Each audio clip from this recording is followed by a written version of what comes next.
So I know I gave Torotaro a lot of crap with the granola arc. I think I'm kind of going a little bit more positive as time gone by. I don't know, the true Ultra Instinct stuff still bothers me to this day. But I made a thumbnail talking about the greatest Dragon Ball Super arc with the manga and anime in count. And I made this thumbnail a long time ago. I actually made it right after I made that video. And it's been a while since I last played that one. So, and ta-da! I got a haircut, so I'm going to be in this video for once. I'm going to try to record a bunch of videos today. I was really struggling at first, but you know, before we get into that, make sure that like button, subscribe, and if you like the channel, I'm trying to get to 50,000 subscribers, so please share my videos, hit that subscribe button, really helps out a lot, and that like button helps out a lot as well if you want more people to see the video. But yeah, what can I begin with the granola arc? Not the granola arc, oh my gosh. The Galactic Patrol arc, right? Or the Moro Saga. I wouldn't say Moro because it's a lot easier to say. This arc arguably is the best. Like, I can't wait for it whenever Dragon Ball Super returns, because you got these random scoopers who you talk about they got the scoop and they disappear. Then if nothing comes out, they say Toei changed their mind or something. Mad annoying. Mad annoying, by the way. But yeah, this is definitely the best one. What can I say? Because I think when we first heard that the villain of this arc was going to be a goat person, he was like, what? How's that even going to work? How's Goku and Vegeta going to fight a goat? And I'm not going to lie to you, this mother effer was the goat. Moro was so impactful to me because Moro just kept on winning through pure BS, man. Like, this guy's magic was like beating Goku and Vegeta's hacks. Like, it reminded me a lot of the Yu Yu Hakusho, I think Chapter Black, I believe, where Yusuke was like at a new pinnacle of power, but he was losing to people who just had hacks better than him at that point. And seeing Goku and Vegeta, Goku still hasn't really learned Ultra Instinct. This is like a perfect follow-up to the Broly movie because there's no retelling right there. Granted, I wouldn't mind if we get in the anime because we might get explanation for like where is Gohan, where is Android 17, things like that. But there was no retelling, and we would right into it. And you see Goku, he still hasn't mastered Ultra Instinct yet or be able to go into it, but he's at a new peak in power with his mastered blue or perfected blue. And Vegeta, post-fighting Jiren and Toppo in Determined of Power, he has blue evolved. So they're like, no one can really mess with him unless you're like a God Destruction or something around that, or you're Broly, because Broly gave him the work. But the fact that Vegeta was winning, and then out of nowhere, they couldn't use Ki, and it was just, and Moro was just beating them on that. I think that was really cool. Or the introduction to Mirrors. I think Mirrors was a really great character from him. Like, you could get hints that he was more than just a Galactic Patrol. How he was like able to handle Goku and Vegeta. Granted, when the chapter first came out, there was like DBS Goku's whack, DBS Vegeta's whack. They do all this and a lot of this. No, I had a feeling like deep down he was stronger than what we believed. And yeah, man, those two characters are the big pinnacle of this arc in terms of new characters introduced. Of course, I love Jocko and everything, but yeah, seeing how Goku and Vegeta just couldn't beat him because they didn't really know how to, man.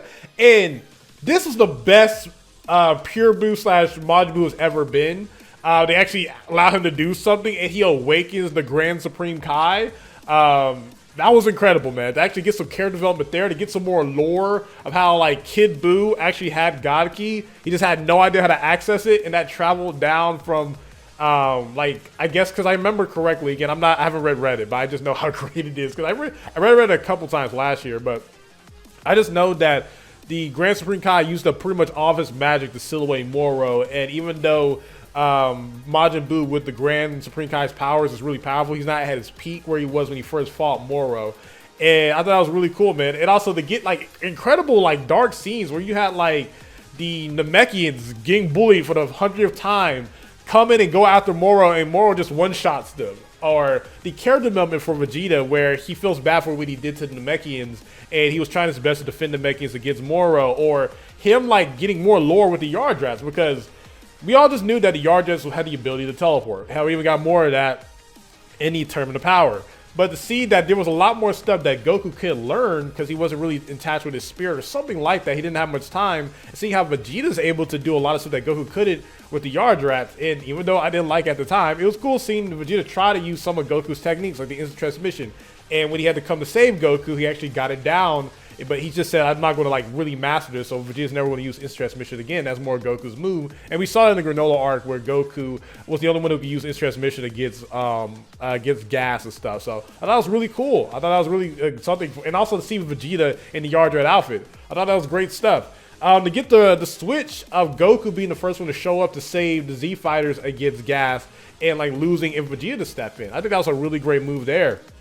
To see all the Z Fighters fight again, to see Yamcha fight again, Tien, Krillin, to see Krillin win his own W. And also my voice sounds weird because I've been talking a lot and my voice has been dying. So I've been like on this honey thing, trying to keep my voice together, trying to do all that. But like, yeah, to see Krillin win, to see Roshi still use some of his like Ultra Instinct-esque movements.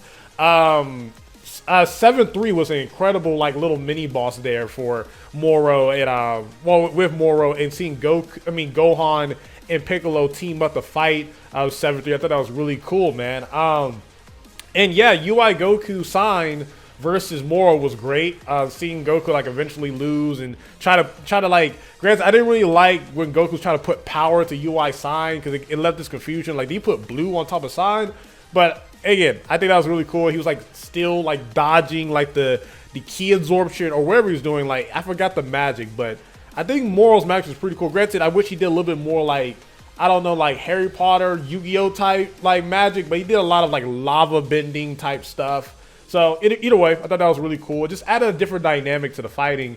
And seeing Vegeta use Force Spirit Fission against Moro, I thought that was really cool. Granted, we had another Vegeta try to use Big Bang, and he didn't get off in time, and we get Moro going to 7-3. Now, I know a lot of people thought Moro kind of like dropped down as a character once he absorbed Moro 7-3, but I'm not going to lie. I love this character design. It was kind of like a cool, different take at like Perfect Cell. I liked it.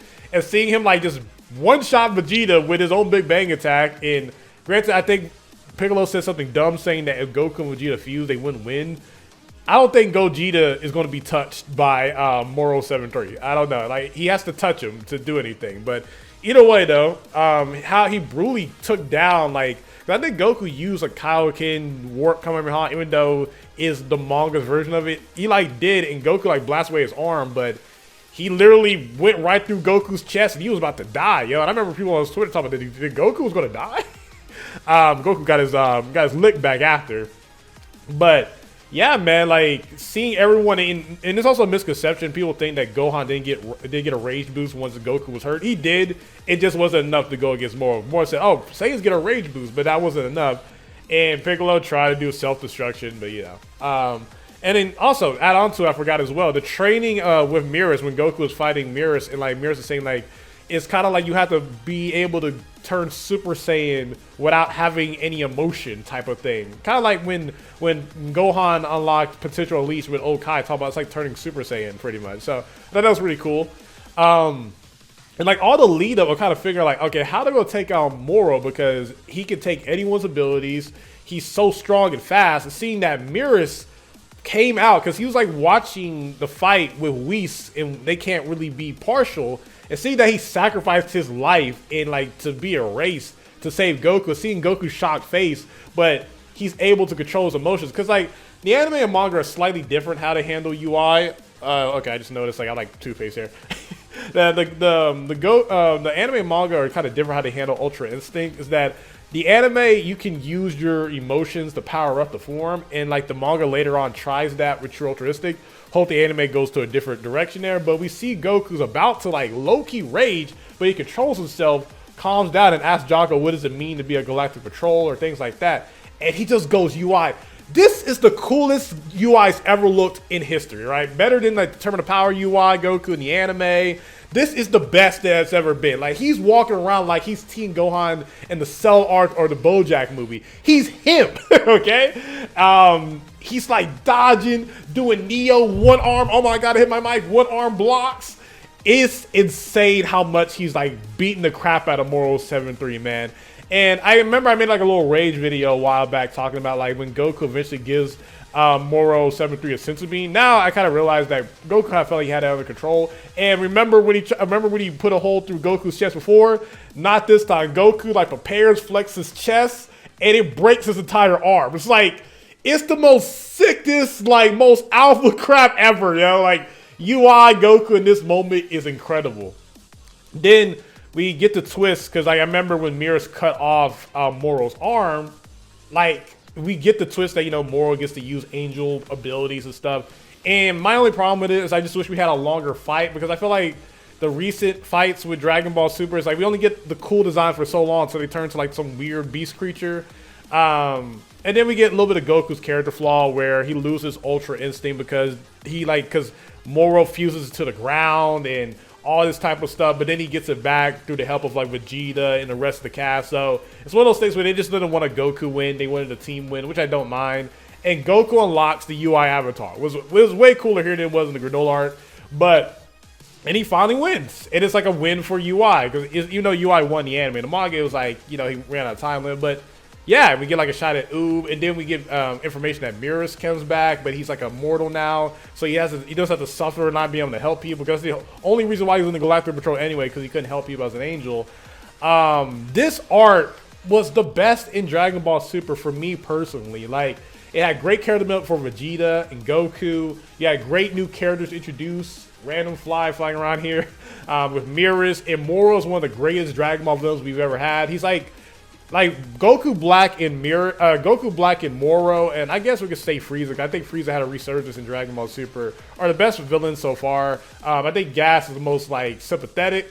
Yeah, man, I love this arc, man. I know it's so easy to crap on, and I'm assuming this video is not gonna get that many views, to be honest with you, because people want more negativity and everything. But I feel like it's cool to give Torotaro his love and giving his flowers here, even though I know he messed up in the granola arc with certain stuff, but even then I still like some stuff in the granola arc, and I might make a video on that. So hope you guys enjoyed the video. Make sure that like button.